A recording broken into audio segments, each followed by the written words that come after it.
Shabbat Shalom. Returning home to work, to the real world, after being away for 6 weeks is a bit of a transition. It feels both totally normal and surprisingly different. In many ways, I feel fresh and renewed, which is one of the goals of sabbatical. And in other ways, I feel I have so much inside me I wish to share. There's a feeling of urgent energy to get it out. Perhaps a fear I will forget if I don't share it right away. So as I started thinking about what aspect I might share tonight, I turned to my trusted helper, Rabbi Sachs, to glean some insights into the Torah portion. Rabbi Sachs begins his discussion of Re'eh with the story of a Holocaust survivor turned psychiatrist who teaches about choice.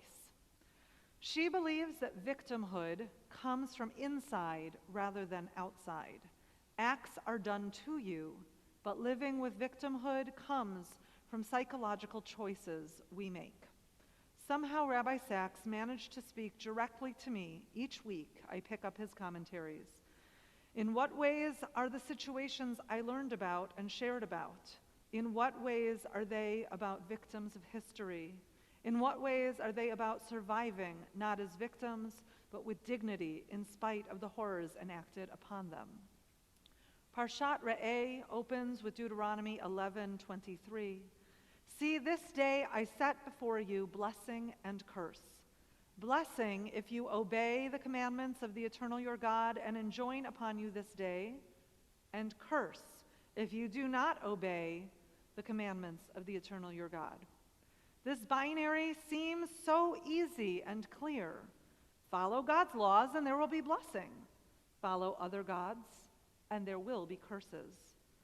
But we know from the stories of the Bible to stories throughout history, the choice is never that clear, and the results are never that simple. There are good people clearly good in their following of the halakha and their way in the world who have tragedy fall upon them. And there are bad people, people with little merit, certainly of Judaic law, who seem to be most blessed in this world. Jews have been acted upon throughout history, but each community in its time has also made choices. As I studied about the history of the Jews of Italy, I learned that there were many times and individuals who followed after society of the day. They compromised their Jewishness to get ahead, or they left the faith because of true conviction and conversion. Throughout history, Jews have taken the opportunity to assimilate into the majoritarian society, and other Jews have maintained their customs and laws that have kept them separate. When rulers or rules were enacted to enforce this separation, such as the papal bull of absurdum, which required Jews to live in ghettos, not own property, and only work in certain professions, we, looking back in history, see the horrors and victimization this must have felt like. And the Jews of the day made choices. Do they convert? Do they hide? Do they do the best they can in the current circumstances? Do they leave the land of their birth, where their families have lived for hundreds of years? Each family, each community, each person had a choice. It was not clear which choice was blessing and which was curse, yet choices were made all along the way. In visiting Venice, like Rome, you realize you are surrounded by the past. You cannot even dig a new subway system without caring for the archaeological finds you are guaranteed to find in its path. In Venice, I do not believe they are permitted to build new buildings, only to renovate existing ones. You live with the consequences of building decisions made hundreds of years ago. Yet Venetians also very much live with the decisions being made or not made by current leadership. Venice is losing its population. There is too much tourism and no regulation around Airbnbs and other kinds of rentals. Life in Venice is difficult, from trash management to the inability to use a stroller or mobility assistance like a wheelchair. On top of a population drop overall, the Jewish population is on the edge. As I mentioned in my letters, my guide, Elena, struggles with the choice to stay in Venice or to move to Israel.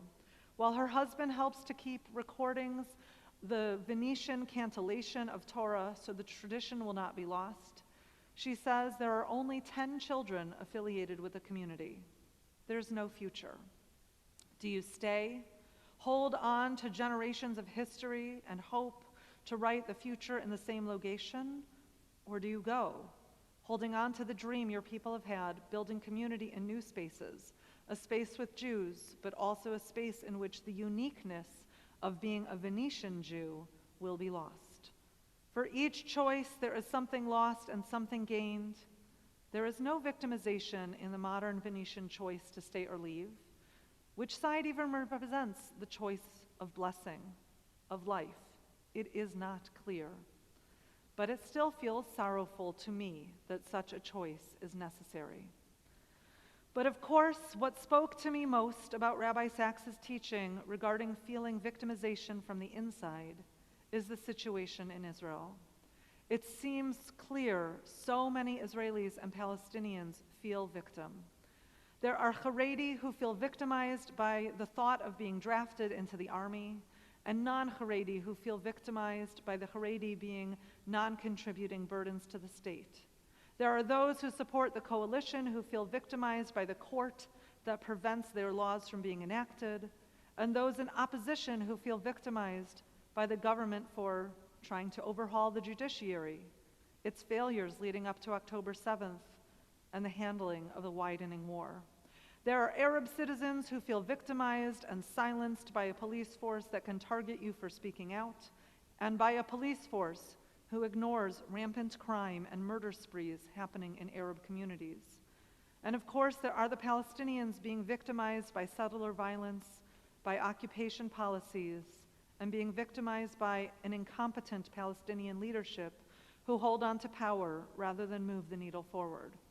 Gazans who are victimized by Hamas and by bombs, by hunger and unsanitary conditions, by a world yelling about it, but not actually doing anything to make their lives more tolerable. Each of these groups, individuals and communities, are correct. They have suffered harms, trauma, and been victims. But continuing to live in a victim mentality is only further dividing society. It allows one to blame everyone and take no responsibility for oneself. So many people I met during my time in Israel are doing the opposite. They are scared, they are angry, they may even feel victimized, but they are working with partners and NGOs and education to create change. They are working to heal themselves through helping to bring healing and relief to others.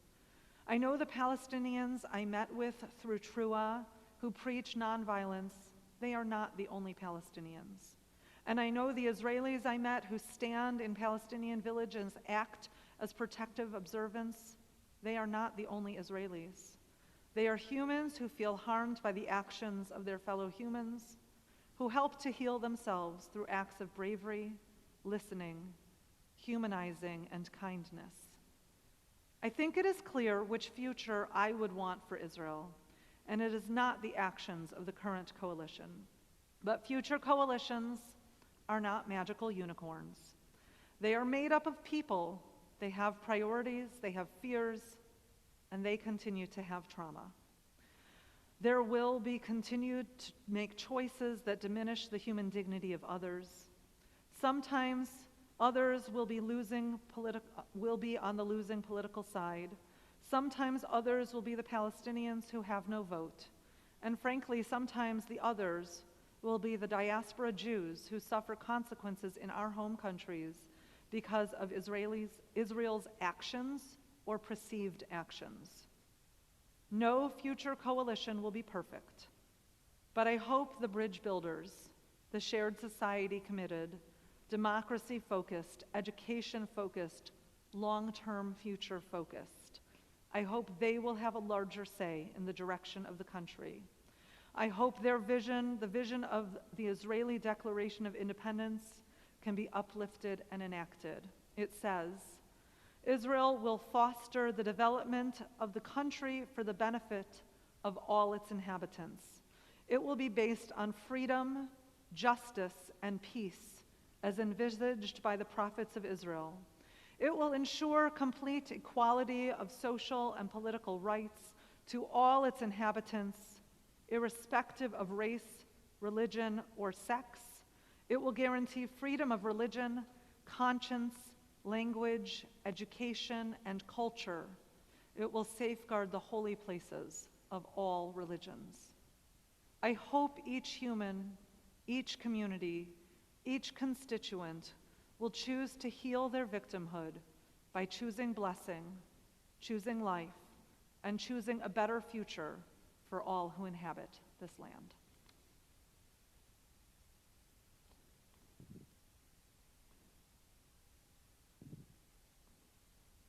Thank you, Cantor.